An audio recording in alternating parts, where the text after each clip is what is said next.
Bonjour à toutes, bonjour à tous, bonjour Benoît. Bonjour Alexandre. Nous sommes aujourd'hui le 25 mai 2018, c'est une date très importante en ce qui concerne le RGPD. Benoît, tu es responsable du pôle santé numérique au sein du cabinet Oudart et Associés. J'aimerais te poser une première question. Tout d'abord, présente-nous les premières étapes du RGPD. Alors effectivement, aujourd'hui c'est le 25 mai, c'est le début d'une trajectoire, le début d'un chemin. C'est le jour d'entrée en application du RGPD. Alors nous avons voulu vous rencontrer aujourd'hui pour avancer avec vous, vous éclairer, vous donner des explications par rapport à cette trajectoire, par rapport à ce chemin que nous commençons aujourd'hui, en vous donnant les premières étapes, vous expliquant, comme je le disais, d'aller peut-être, on ira peut-être un petit peu plus loin, comprendre ce qu'est ce RGPD et cette conformité qui est attendue à partir d'aujourd'hui. Alors, n'hésitez pas effectivement dans ce cadre à poser un certain nombre de questions, on essaiera d'y répondre. Nous avons prévu 3 ateliers dans un premier temps, autour de 3 sujets majeurs de ce chemin de conformité. Le premier, ce sera le registre, le fameux registre des activités de traitement. On va essayer de comprendre ce que c'est, comment concrètement on l'établit, quel type d'informations faut-il y mettre. Puis nous irons sur un deuxième atelier consacré au fameux DPO, ce délégué à la protection des données. Qui est-il? Comment le désigne-t-on? Quelles sont exactement ses fonctions? Voilà, tout un ensemble d'informations concrètes. Enfin, un troisième atelier, nous irons un tout petit peu plus loin dans le temps. Donc là, on avancera sur ce chemin de conformité et nous allons parler ce qu'on appelle le PIA en anglais, l'étude d'impact en français. Cette étude des risques un petit peu plus approfondie. Nous verrons quand est-ce qu'il faut le faire, dans quel cas, en quoi consiste cette étude d'impact. Voilà. Encore une fois, si vous avez des questions tout au long de ces échanges, ces ateliers, n'hésitez pas, tapez-les et nous essaierons d'y répondre. Enfin, pour vous finir de présenter cette webconférence, nous aurons un deuxième temps pendant lequel nous accueillerons un grand témoin, deux personnes qui vont partager avec nous leur expérience, leur vision. Alors ce sont des décideurs. Nous accueillerons le directeur général de la mutualité française Limousine et le directeur des systèmes d'information de cet organisme qui témoigneront pour nous de la manière dont ils envisagent, ils vivent la protection des données au sein de cette mutualité. Je vous propose de commencer. Je vais rejoindre Honorine. Bonjour Honorine. Bonjour. Alors Honorine, est-ce que tu peux nous parler de ce registre des activités de traitement que le RGPD prévoit et qui doit être mis en place assez rapidement à partir d'aujourd'hui? Alors, le RGPD impose aux acteurs de la santé, qu'ils soient du secteur public ou du secteur privé, de tenir un registre des activités de traitement. Donc, avant de commencer, 2 petites précisions. La première, tous les acteurs de la santé sont concernés par cette obligation. Le RGPD impose un critère principal qui est celui de 250 salariés. Mais ce critère ne s'impose pas aux acteurs de la santé, puisqu'il traite des données de santé qui sont des données sensibles, particulièrement protégées.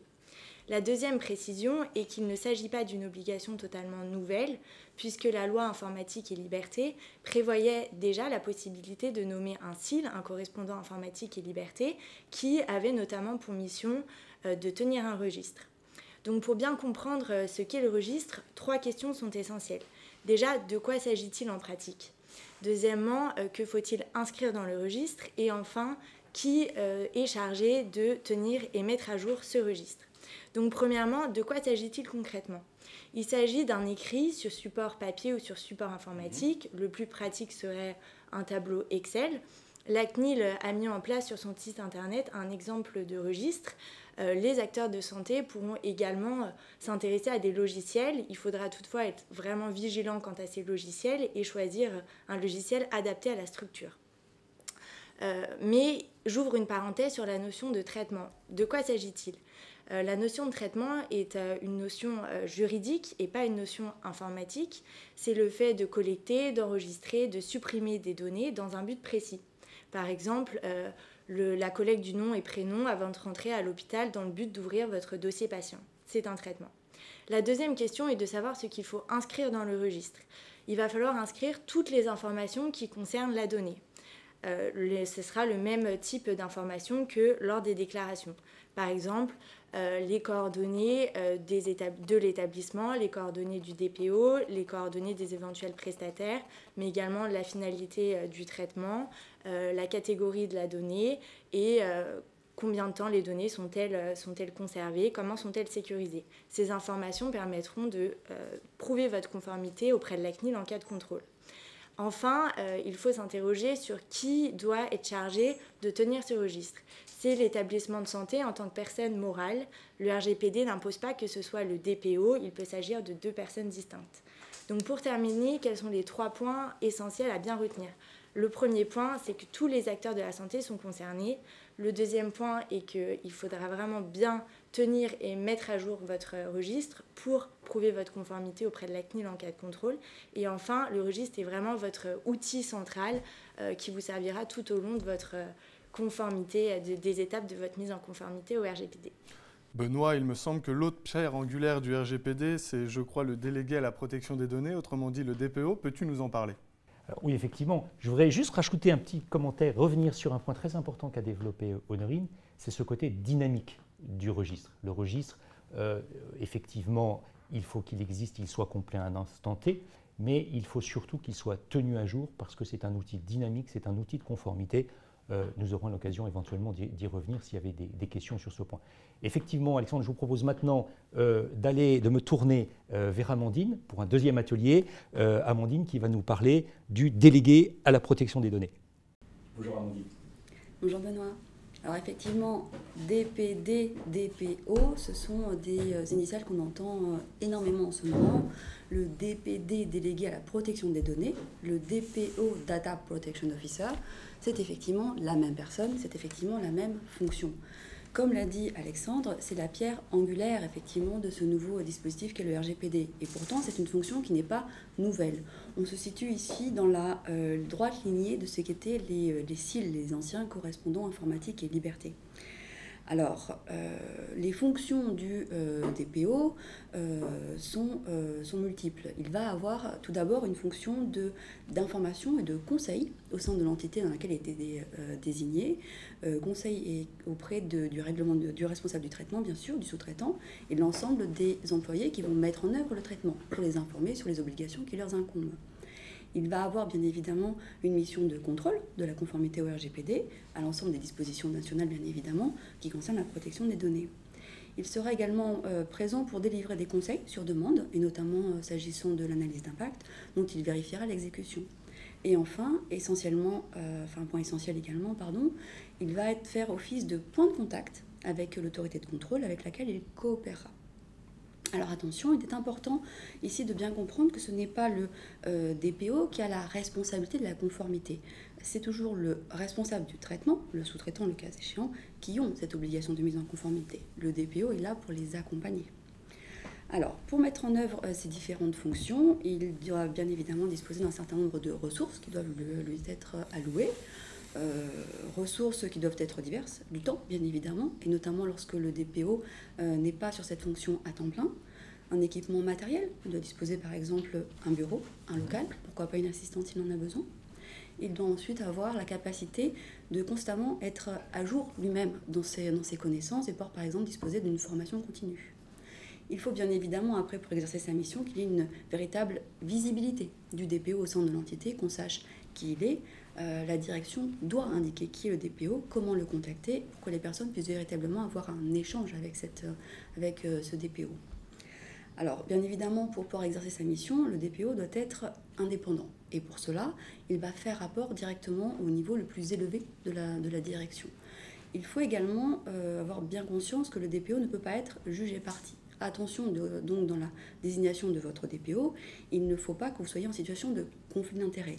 Et cette question se pose acuité, notamment par rapport aux directeurs systèmes d'information qui peuvent, notamment dans l'exercice quotidien de leur mission, être en lien avec la mise en place et la détermination des finalités du traitement. Et dans ce cas-là, on pourrait avoir la problématique de se dire que le DPO se trouve en situation d'être juge et partie. Alors, qui peut être DPO? La question se pose avec acuité. Ça va être, comme on a pu l'indiquer, quelqu'un qui va être désigné en interne au sein de l'entité, à temps plein ou pas. Ça dépendra effectivement de la quantité de temps que nécessite l'exercice de cette mission. Ça peut être bien évidemment un prestataire extérieur, pourquoi pas un cabinet d'avocats. Alors, bien évidemment, le DPO doit avoir un certain nombre de capacités et de connaissances professionnelles. Il faut bien évidemment qu'il ait une maîtrise et une compréhension des systèmes d'information et de la protection des données. Il faut qu'il maîtrise bien évidemment le RGPD et les dispositions légales nationales en rapport avec la protection des données. Donc, il lui faut malgré tout une véritable expertise juridique en la matière. Enfin, point important, il faut bien comprendre que le DPO doit être obligatoirement désigné dans 3 situations. Il doit être obligatoirement désigné lorsque les traitements sont effectués par des autorités publiques, par des organismes publics.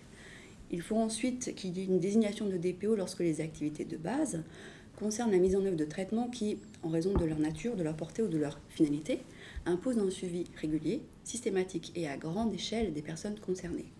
Et enfin, 3e hypothèse, il faudra désigner un DPO lorsque l'activité de base porte sur la mise en œuvre de traitements à grande échelle de catégories de données particulières, on va dire plutôt sensibles.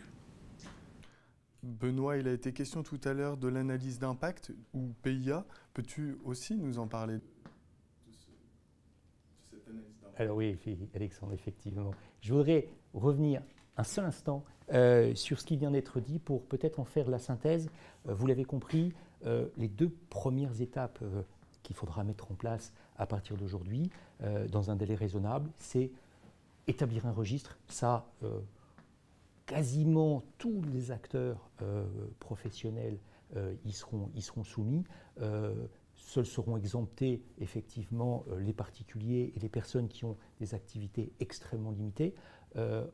Le DPO, alors là aussi, ce sera, comme vous l'avez compris, dans des cas où il y a une taille d'organisme relativement un peu plus importante, mais cela concernera très rapidement l'ensemble des établissements de santé et médico-social et des acteurs économiques du monde de la santé.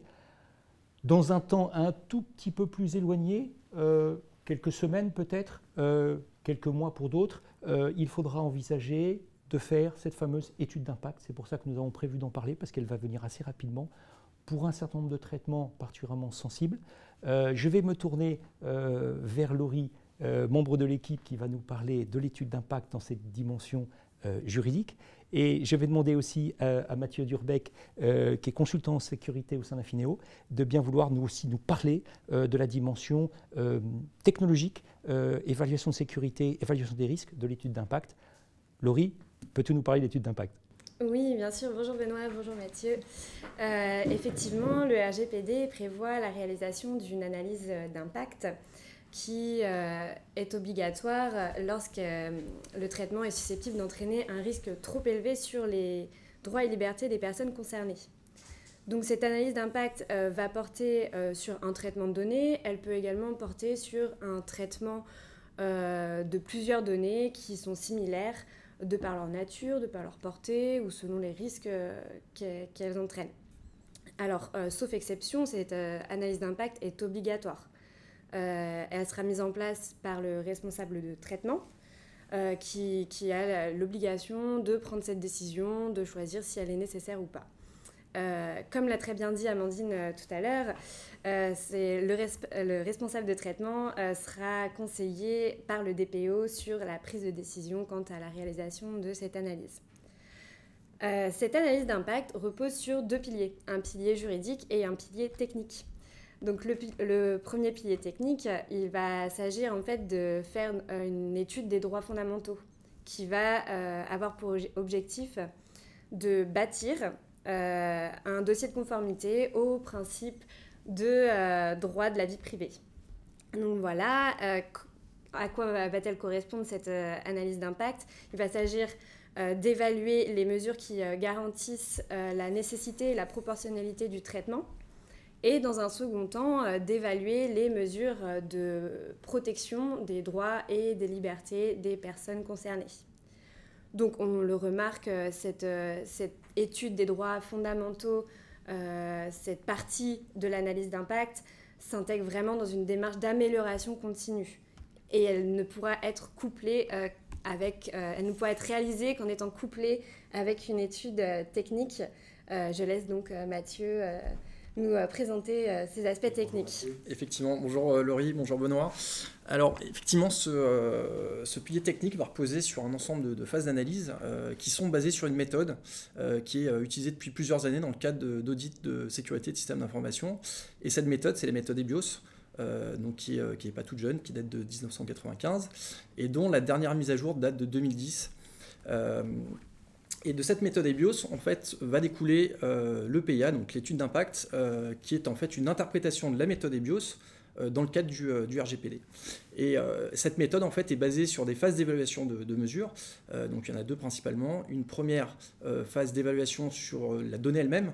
Et là, on va introduire des notions de confidentialité, de chiffrement, d'anonymisation des données, de traçabilité avec mise en place de journaux de log, et également une phase d'évaluation des mesures de sécurité mises en place sur les systèmes qui vont traiter la donnée dans le système d'information. Donc on va étudier la sécurité de toutes les briques par lesquelles vont transiter les données, et là-dessus on va introduire des notions de protection de données, de gestion des malveillances, gestion des antivirus, etc. En complément de ces phases d'analyse, il va y avoir une mise en place de mesures de gouvernance. Alors je ne vais pas citer la liste exhaustive, parce qu'il y en a plusieurs, mais là-dessus, on va pouvoir introduire des mesures de politique de sécurité, de gestion du personnel, gestion des projets, gestion, par exemple, des incidents, des mesures de violation de données, en fait, qui vont regrouper, par exemple, les procédures d'alerte à la CNIL en cas de violation de données.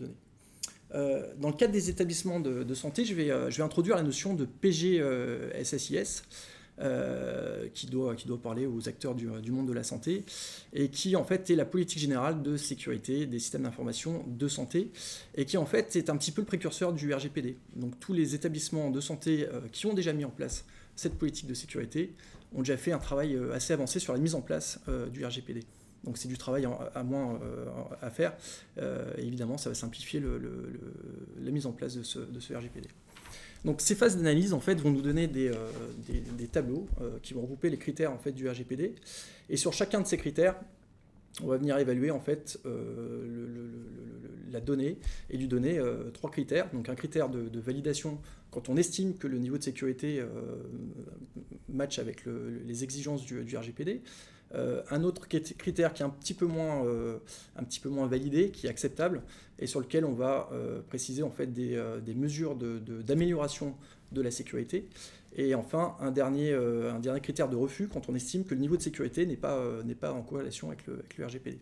Donc à ce moment-là, il suffit simplement de réitérer les phases du RGPD, alors pas forcément les phases d'analyse, mais du moins les phases de correction et de mise en place d'actions correctives, pour pouvoir élever le niveau de sécurité de ce critère et valider l'ensemble des critères du RGPD. Donc voilà comment se passe la partie technique. D'accord. Donc en fait, Benoît, l'analyse d'impact, il va falloir se poser la question de savoir si les mesures sont utiles et ce qu'il n'est pas possible finalement de les améliorer pour garantir la sécurité des traitements mis en place par les établissements. Bien sûr, la CNIL va bientôt publier une liste des traitements qui devront obligatoirement faire l'objet de cette analyse d'impact. Voilà, donc nous sommes dans l'attente et c'est comme ça que nous allons poursuivre la démarche de mise en conformité au RGPD. Merci Laurie. Voilà, je voulais compléter ce dernier propos pour bien vous préciser qu'effectivement nous attendons assez rapidement, comme la CNIL l'a annoncé, une liste qui indiquera clairement les traitements qui ne sont pas soumis à analyse d'impact et ceux qui doivent l'être obligatoirement. Restera un certain nombre de traitements où il faudra légitimement se poser la question de savoir si elle est nécessaire. Vous l'avez compris, deux facteurs aideront beaucoup à la réalisation de cette analyse d'impact. Si la cartographie et la constitution de registre a été bien faite, elle sera d'autant plus facile sur sa partie juridique, mais la maturité de l'organisation en matière de sécurité de ces systèmes d'information aidera aussi, Mathieu, tu l'as dit, hein, à réaliser ce volet sécurité de l'analyse d'impact.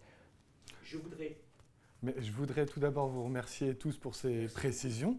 Maintenant, nous allons accueillir notre témoin, enfin nos témoins, Monsieur Bonichon ainsi que Monsieur Faure, qui sont en direct de la Mutualité Française Limousine. Bonjour à tous deux. Bonjour à vous. Benoît, je te laisse la main. Voilà, merci. Merci d'être là avec nous ce matin pour ce 25 mai et de nous apporter votre témoignage. Je vais demander à Monsieur Bonichon peut-être en premier de présenter, nous parler, dire quelques mots de la Mutualité Française Limousine, de son activité, et de nous livrer son témoignage de directeur général sur la question qui nous occupe aujourd'hui, la protection des données. Comment envisagez-vous cette question du RGPD? Et je sais que votre propos, M. Bonichon, sera complété par celui de votre directeur du système d'information, M. Faure, qui est avec vous. Merci pour votre invitation et bonjour à tous. Je suis très heureux de pouvoir témoigner parce que ce sujet est important chez nous. Nous sommes sensibles à la gestion et à la protection des données depuis longtemps à la Mutualité Française Limousine. La Mutualité Française Limousine, elle gère des services de soins et d'accompagnement mutualiste sur la région Aix-Limousin. Donc, est-ce que vous m'entendez bien? Donc, nous travaillons sur 3 départements, la Creuse, la Haute-Vienne, donc Creuse-Guéret, la Haute-Vienne, Limoges et la Corrèze, Brive. Et nous gérons 80 sites sur ce territoire. 1000 personnes travaillent pour nos patients, nos clients, nos usagers.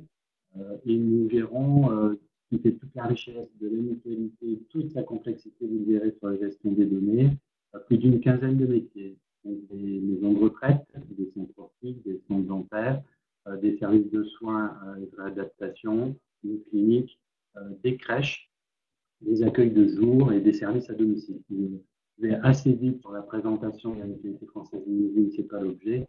Ceux qui voudraient se renseigner plus précisément, vous pouvez vous connecter à notre site où vous trouverez tous les renseignements. Ce qui fait donc la richesse et de nous un acteur global sur le territoire de la Mutualité Française Limousine, c'est que nous gérons beaucoup de métiers et donc beaucoup de données médicales. Et l'introduction, la mise en place du RGPD, nous l'avons essentiellement à 2 niveaux. Le premier, c'est qu'on change de paradigme dans ce à quoi moi j'accorde de l'importance. Vous avez dit une quinzaine de métiers, on doit avoir 50 logiciels différents, puisqu'on a des logiciels dentaires, des logiciels de pharmaciens, des logiciels en EHPAD. Et évidemment, ces logiciels, il faut les interconnecter quand on peut. Et notre vigilance, elle est portée sur les déclarations et la mise en conformité préalable à l'utilisation et la mise en œuvre de ces logiciels. Nous avions nommé un correspondant informatique liberté, bien évidemment. Il y avait une veille de cette personne-là chez nous, une information et une vigilance sur les données. Et ensuite, chaque métier exerçait les prises en charge et l'ensemble des données était coordonné et géré par notre DSI. Bien évidemment, le RGPD va venir changer la donne, puisque nous devons finalement un peu comme une démarche d'audit interne au niveau comptable, mettre en place une analyse des risques, une analyse d'impact, mais en comptabilité on appelle ça une analyse des risques, une cartographie des risques, et mettre en place un système qui permette de démontrer ce que nous engageons et ce que nous faisons pour protéger les données. Mais la vraie valeur ajoutée, je pense, du RGPD, c'est que lorsqu'on est un acteur global, qu'on gère différents métiers, finalement, on a des patients ou des clients qu'on va retrouver dans différents services et les données vont être intégrées sur différents types de logiciels. Donc, on a une première problématique qui va être de coordonner, de sécuriser l'ensemble des données d'un même client sur des logiciels différents qui appartiennent à une même entreprise.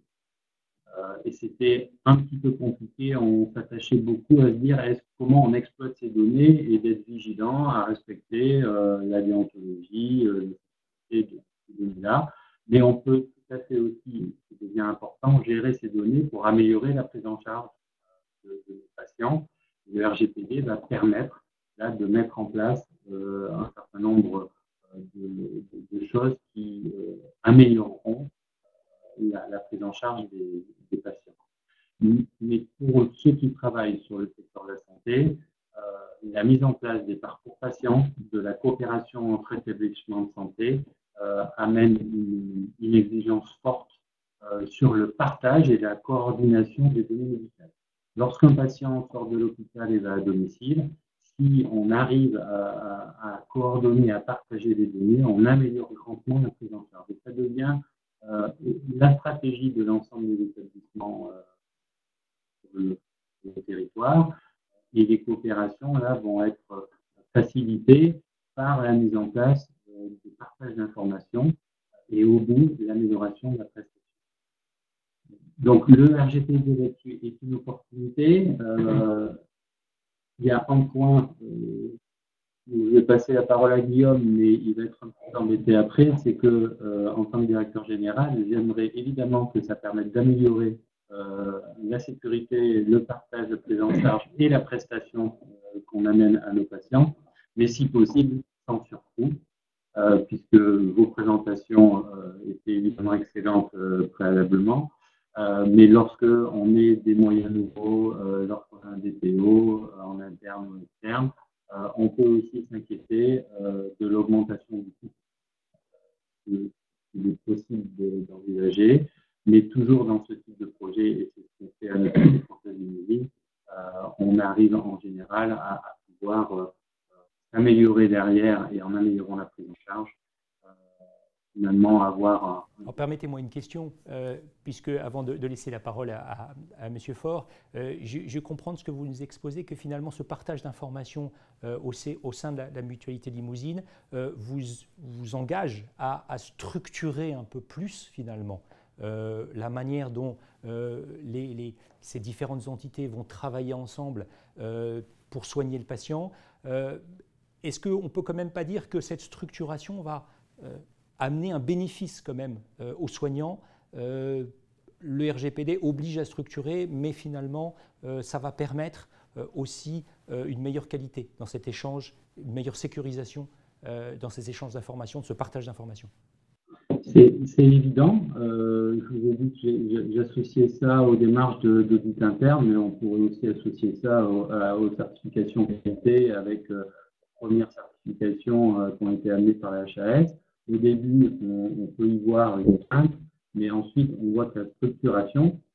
Moi, je suis très sensible à l'analyse d'impact, c'est-à-dire que lorsqu'on fait un projet, on est obligé de définir nos objectifs et l'utilisation qu'on souhaite faire des données, et en ce faisant, on connecte l'ensemble des prestations des différentes personnes qui interviennent auprès d'un même patient, tout en permettant de partager l'information, et c'est ce qui fait, on voit lorsqu'on intervient soit à domicile, ou les urgences pourront en parler, c'est que l'information permet vraiment de réagir plus vite et mieux lorsqu'on soigne le patient. Donc cette structuration-là, on l'avait initiée, mais de manière plutôt a priori à travers la réglementation active, mais aujourd'hui, on va pouvoir l'intégrer à l'ensemble des projets et avoir une dimension système d'information plus intégré dans l'organisation des soins et dans l'organisation de la prise en charge des patients. Et au final positif, même si spontanément on peut craindre l'excès de procédures et des aspects juridiques. Merci beaucoup pour ces explications et ces précisions. J'ai peut-être laissé la parole à M. Faure maintenant sur la dimension système d'information. Oui, merci. Donc, au niveau de la dimension système d'information, comment on appréhende le RGPD? Aujourd'hui, le RGPD, on le voit à la fois comme une contrainte, mais à la fois comme une véritable opportunité d'améliorer les choses, notamment en termes de sécurité, qui a souvent été le parent pauvre en termes d'investissement et de moyens mis en œuvre dans l'entreprise pendant pas mal d'années. La forte numérisation de l'information a peu à peu fait évoluer les choses, mais on va franchir une marche supplémentaire avec le RGPD. Et moi, en tant que DSI, et ça peut être vrai pour l'ensemble de nos confrères, on y voit une vraie valeur ajoutée par rapport à ça. Avec la pointe qui est évoquée tout à l'heure, c'est-à-dire Il y a un impact financier non négligeable, qui sera beaucoup plus fort que ce qu'on faisait jusqu'à présent à travers la mise en place du CDL depuis l'année. On faisait le registre version 1000, je dirais, jusqu'à ce jour, mais ce n'était pas les mêmes moyens financiers que ce qu'on va devoir mettre sur le RGPD, par rapport au RGPD. Donc, il y a ce premier élément qui, pour moi, est extrêmement important. Le deuxième, également, France Associée, on travaille sur beaucoup de métiers, on a beaucoup de fournisseurs de logiciels différents, très hétérogènes, qui n'ont pas du tout le même niveau de maturité quant à la compréhension et la mise en œuvre dans leurs outils de la protection des données, de la traçabilité des accès. Et le RGPD amène une vraie valeur ajoutée dans le sens que ça les oblige, si je puis dire, on franchit une marche supplémentaire à leur niveau pour qu'ils améliorent leurs outils quant à la gestion des accès, de la protection de la donnée. Et on a déjà commencé avec certains fournisseurs à bénéficier de leurs nouvelles solutions. On voit qu'on franchit un cap supplémentaire, donc c'est quelque chose de très intéressant. Ça va aussi participer à améliorer la sensibilisation de nos utilisateurs. Également, les fournisseurs certes ont des choses à améliorer, mais nous aussi en interne, avec nos propres utilisateurs, on a besoin de continuer à sensibiliser les gens sur l'importance de protéger les données de manière très caricaturale. Quand les utilisateurs laissent le mot de passe collé sur l'écran ou sous le clavier ou ne changent pas leur mot de passe, etc. Ils ne comprennent pas a priori l'intérêt de le faire, ça les ennuie plus qu'autre chose. Peu à peu, avec la mise en place du RGPD, les évolutions sont associées. On va continuer à améliorer la sensibilisation des utilisateurs et les actualités qu'on peut avoir, qu'on peut rencontrer également, vont aussi y participer. On a fait le choix également de partir sur un délégué à la protection des données externes, sachant que jusqu'à présent, on avait donc un CIL, un correspondant informatique et liberté interne à la mutualité. On a fait le choix d'un DPD externe, à la fois parce qu'on voulait solliciter une compétence juridique suffisante par rapport à ce que le RGPD sollicite, compétence qu'on n'avait pas en interne à travers le CIL, et également lié au fait que le CIL jusqu'à présent était quelqu'un d'interne à la direction des systèmes d'information. Et je rejoins ce que disait votre collègue tout à l'heure sur le potentiel risque ou conflit d'intérêt qu'on peut avoir quand on est jugé partie. Et c'est souvent des questions que j'ai moi-même à me poser par rapport à un certain nombre de mises en place. En termes de qu'est-ce qu'on prévoit de faire, où est-ce qu'on en est en termes de mise en place plus opérationnelle cette fois-ci pour accompagner la mise en conformité du RGPD. On partait pas de zéro, loin s'en faut. On partait pas de zéro, on avait déjà dans le conseiller un revenu, donc on a une bonne base de départ. On a mené déjà un audit, on va compléter prochainement. On va finaliser le registre version RGPD et ensuite engager les différentes actions. Par rapport à la mise en œuvre du délégué à la protection des données, ainsi que l'analyse d'impact. On prévoit également de s'outiller un certain nombre de logiciels pour faciliter, je dirais, le suivi et la traçabilité, notamment sur les données non structurées, parce que certes, à travers les logiciels métiers, les données sont structurées, les éditeurs nous accompagnent en nous livrant des solutions meilleures de ce point de vue-là, mais on a aussi inévitablement toute une série de données, on va dire, bureautiques, qui sont stockées sur nos environnements et pour lesquelles on a de la donnée de santé, on a de la donnée personnelle, coordonnées bancaires par exemple, ou bien d'autres, et pour lesquelles on n'a pas forcément une maîtrise suffisante de ce qui peut y accéder et de la tenue à jour des droits d'accès au fur et à mesure que les personnes peuvent changer de fonction au sein de l'entreprise. On a également profité pour concrétiser la mise en place d'un serveur d'identité. Alors c'est tombé presque par hasard en termes de calendrier, mais les choses étaient intéressantes de ce point de vue-là. On a mis en place un serveur d'identité pour maîtriser les entrées et les sorties de nos salariés avec l'activation et la désactivation des comptes d'accès en fonction des entrées et des sorties. Merci pour ces informations extrêmement riches. Alexandre, si nous sommes encore dans les temps, je vais me permettre peut-être un certain nombre de petites questions. J'en ai moi par exemple, j'ai par exemple une première question. Est-ce que vous avez l'impression qu'effectivement, alors que le RGPD amène plus de devoirs pour les individus, pour les titulaires des données, je crois qu'effectivement les patients aujourd'hui, en tant que citoyens, mais aussi en tant que patients, sont en attente de plus d'informations, plus d'attention sur ces choses-là. Est-ce que vous le constatez dans votre quotidien? Et puis, de la part, vous le disiez tout à l'heure, je voudrais rebondir parce que je pense que c'est un élément important. Est-ce que de la part de vos collaborateurs aussi, dans le cadre de la sensibilisation, vous avez l'impression que le RGPD amène une prise de conscience finalement collective sur ces questions-là? Sur l'aspect sensibilisation des collaborateurs, oui. Moi j'ai vraiment le sentiment qu'avec la mise en place du RGPD, les gens ont pris conscience de manière beaucoup plus concrète que ce qui s'était fait jusqu'à présent de l'importance de protéger les données, qu'elles soient personnelles, les données de santé également. Là-dessus, il y a encore un long chemin à parcourir, mais il n'y a pas de doute par rapport au fait que ça nous permet de franchir une marche supplémentaire. Oui, pour compléter, il y a une vraie prise de conscience. Prise de conscience, c'est peut-être fort, mais la gestion de la donnée est intégrée comme une dimension du travail de nos salariés. C'est-à-dire que ce n'est pas juste la prestation avec le patient ou le client, mais également la gestion de l'ensemble des données informatiques associées à ces prestations-là. Et dans les discussions qu'on peut avoir, toutes les cyberattaques qui ont été réalisées et qui ont été médiatisées sont venues aussi sensibiliser le personnel en disant on gère des données, ces données elles peuvent être attaquées, il faut les sécuriser et surtout après elles servent à permettre une meilleure prise en charge lorsqu'on se coordonne avec d'autres services, soit en interne, on a des services complets, ou soit en externe avec des partenaires.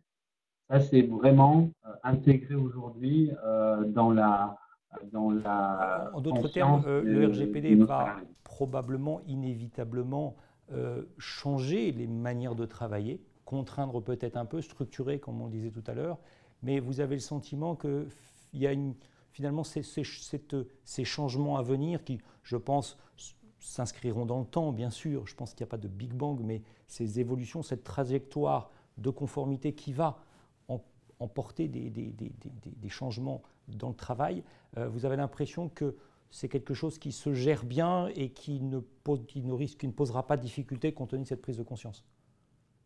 Oui, j'en suis persuadé, parce qu'il y a une culture sur les démarches qualité dans le milieu de la santé de très nombreuses années, que la traçabilité, l'analyse des risques est intégrée, y compris dans les formations initiales depuis longtemps dans les métiers de la santé, et que finalement le RGPD, il vient structurer la partie système d'information de la même façon, mais sur les mêmes méthodologies qu'on peut employer sur le métier de la comptabilité et les démarches qualité, les certifications qui sont mises en œuvre dans l'ensemble des domaines de la santé. Donc je pense que culturellement, les salariés sont prêts à ça. Après, changer de code régulièrement, je pense que vous comme moi, si on pouvait l'éviter de temps en temps pour retenir nos codes, ce serait plus sympa, mais ça fait partie des obligations. Écoutez, merci beaucoup. On avance un petit peu dans notre compréhension de ces étapes du RGPD. Je voulais revenir vers M. Faure pour peut-être creuser un petit peu cette question des changements, d'aller un peu plus pour nos auditeurs dans le détail de ces changements que va apporter le RGPD sur les systèmes d'information, sur ces enjeux de partage des données, parce qu'effectivement, c'est l'une des grandes difficultés, c'est l'une des grandes questions aujourd'hui, je pense que c'est plus une question qu'une difficulté, qui est posée à l'ensemble des établissements, c'est comment mettre en œuvre cette nécessaire partage des données qui résulte d'une nécessité dans les soins, mais également dans la politique décidée par l'État de favoriser cet échange, cette collaboration entre les acteurs de santé. Elle va impliquer que les systèmes d'information existants évoluent. Elle, comme chacun le sait, aussi impliquer une urbanisation. Hein. On va, pour utiliser le mot un peu plus technique, on me le pardonnera, mais les gens d'informatique comprendront bien de quoi il s'agit. Je voudrais qu'on essaie de traduire un petit peu ces choses-là. Quels sont les grands bouleversements d'une manière générale? Alors, effectivement, vous êtes, je crois, relativement sur certains points avancés, mais qu'est-ce que vous pourriez nous expliquer? Alors peut-être là, en votre qualité de DSI, sur cette question, quels sont les changements importants que cela va occasionner? J'entends, vous savez, on entend quand même relativement parler de la question de l'authentification. Il y a une forte exigence aujourd'hui pour arriver à ce que les personnes qui accèdent aux données de santé, cet accès se fasse dans des conditions sécurisées, que l'on sache qui accède, quand et si la personne a le droit légitime d'accéder aux données. La question de la traçabilité, on doit savoir de plus en plus avec précision qui s'est connecté comment, de façon à établir ces choses-là. Voilà. Je me permets de revenir vers vous sur ces questions parce que je sais qu'elles sont importantes. Un certain nombre d'acteurs sont sur des chantiers en ce moment sur ces choses-là. Est-ce que vous avez peut-être quelques commentaires à nous donner? Alors, oui, je peux vous faire quelques commentaires. Déjà, je reviendrai sur un point, c'est le fait que l'aspect partage des données devient extrêmement prépondérant dans le monde de la santé au parcours patient. Pour avoir travaillé précédemment dans un CHU il y a quelques années, on avait pas mal de difficultés pour mettre en œuvre les différents projets dès qu'on parlait d'échange et de partage de données, parce que les outils n'étaient pas forcément matures, on avait un réglementaire, une législation qui n'était pas forcément adaptée à ces usages-là. Et pour nous, désormais, le RGPD va nous amener un outillage sur lequel, ou en tout cas un référentiel sur lequel on va pouvoir s'appuyer pour travailler avec les fournisseurs quant aux obligations auxquelles ils vont devoir répondre par rapport aux solutions qu'ils vont nous proposer sur les points que vous avez évoqués, que ce soit l'aspect traçabilité des accès, qui accède à quoi, quand, et qui a le droit, etc. Également, exploiter des outils d'analyse a posteriori des accès, c'est-à-dire que ce n'est pas quelque chose qui est fait suffisamment. On a tendance à mettre en place les droits d'accès initiaux, mais on ne surveille pas suffisamment dans le temps, au fil des évolutions, au fil des changements de fonctions ou de missions qui peuvent être confiées à telle et telle personne. On ne surveille pas suffisamment si les droits suivent cette évolution. Et on peut se retrouver justement avec des trous dans la raquette, des décalages importants, où on a laissé des accès alors que la personne, parce qu'elle a changé de fonction, parce qu'on a fait évoluer les choses, ne serait plus censée devoir y accéder. Donc, pour nous, tout ce que le RGPD va nous amener à mettre en place va aider cette gestion, je dirais, au quotidien de qui accède à quoi, avec la capacité à sortir l'information pour se dire attention, on a une faille, ou alors non, on est plutôt je dirais, dans les clous, et on est capable de justifier que la donnée n'a pas été exploitée de manière inadaptée. L'autre point extrêmement important, de par l'aspect échange des données ou partage des données, on a inévitablement l'aspect interfaçage. Là, sur un volet un peu technique, c'est toujours extrêmement complexe à mettre en œuvre parce que dès qu'on parle d'interfaçage, il faut y accéder des deux côtés. Et là, on a des problématiques qui sont toujours difficiles à résoudre. Donc, on va devoir travailler et être très vigilant sur cet aspect-là. À chaque fois qu'on parlera de explications, je suis heureux qu'on ait eu l'occasion de rentrer un peu dans la pratique, hein, de voir quelles conséquences ce RGPD avait de manière sur le terrain, voilà, pour un grand acteur de santé comme la Mutualité Française Limousine. Merci encore de ces informations. Finalement, vous voyez, on est revenu à l'étude d'impact, puisque toutes ces questions, effectivement, seront celles notamment qu'il faudra se poser au moment de l'étude d'impact. Encore merci pour votre témoignage. Merci à l'équipe qui a répondu. Merci Honorine, merci Amandine, merci Laurie, merci Mathieu pour votre contribution, pour toutes ces précisions qui, je l'espère, auront apporté aux auditeurs quelques informations, à la fois un petit peu de quelques repères, pardonnez-nous, mais théoriques nécessaires, et à la fois une traduction concrète sur le terrain de cette entrée en vigueur du RGPD et de ce chemin, cette trajectoire de conformité qui s'ouvre et qui part à partir d'aujourd'hui, 25 mai 2018, entrée en application du RGPD, cap sur le RGPD. Merci à tous. Merci Benoît pour cette présentation sur le RGPD, merci à tous les participants. Je voudrais préciser, pour avoir plus d'informations, n'hésitez pas à nous rejoindre sur Flash Droit et Santé et tous les réseaux sociaux, que ce soit Twitter, LinkedIn et Facebook.